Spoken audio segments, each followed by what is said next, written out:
I'm Bambi Francisco with this segment of Lessons for Entrepreneurs, and I'm speaking with Eric Stewart, who's the Director of Corporate Strategy at eBay. Eric, thanks for joining me. My pleasure. Well, so entrepreneurs who want to get in the door in eBay want to or need to go through you, so you hear pitches all the time. Give us 3 pieces of advice to entrepreneurs who want to pitch you and want to pitch eBay. Okay, so it's a good question. There's a lot of people who get it right, and there are many who stumble.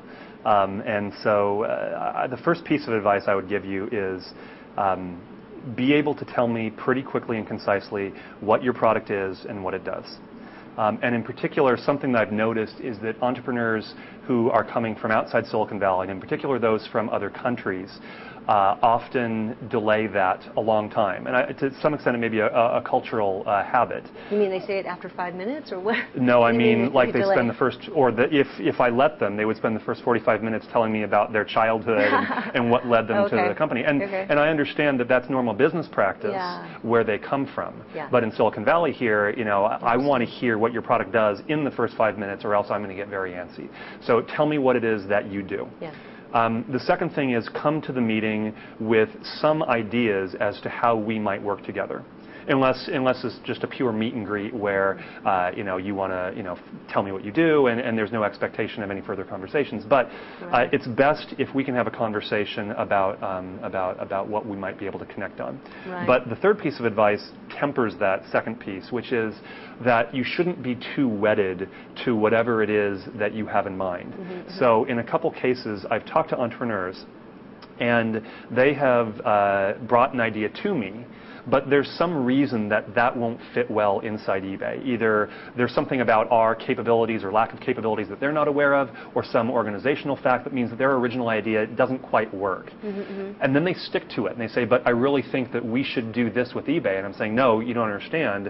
That won't work. You know about your company. Right. I know about eBay. Together, by having a conversation, we can see if there's a there. Right. So that's the best piece I can get. Let's have an open conversation about whether there's some sort of way for us to work together. Okay, so from an investor standpoint, you were around when eBay made the acquisition of StumbleUpon. Mm-hmm. What are some of the lessons you've learned about making an acquisition? So I guess if I were to pick out one piece of advice, I would take a piece of advice that we applied in the case of StumbleUpon that I think's worked well, that I think we actually learned more during the Skype acquisition. Which is that in many cases, it's important to make sure that you give the startup room to breathe and room to continue to grow. I think in the case of Skype, we certainly kept them separate from eBay for its history, but even after 6 or 9 months, we realized that we had to be very hands-off in how we managed that business. We applied those same sorts of principles when we did the StumbleUpon acquisition, and I think it was very important. They, even more so than Skype, were a very young and very small startup, and it's very easy for a large company, and you've seen many of our peers do this, squash a smaller organization. And often letting them continue to grow and to build the company that they were building, that's the reason that you bought them in the first place, can be a very important thing to do. Okay, well that's good to know. If you're going to be bought by eBay, you're going to have some time to be autonomous, right? As long as Eric's there. Anyway, Eric, thank you for your insight.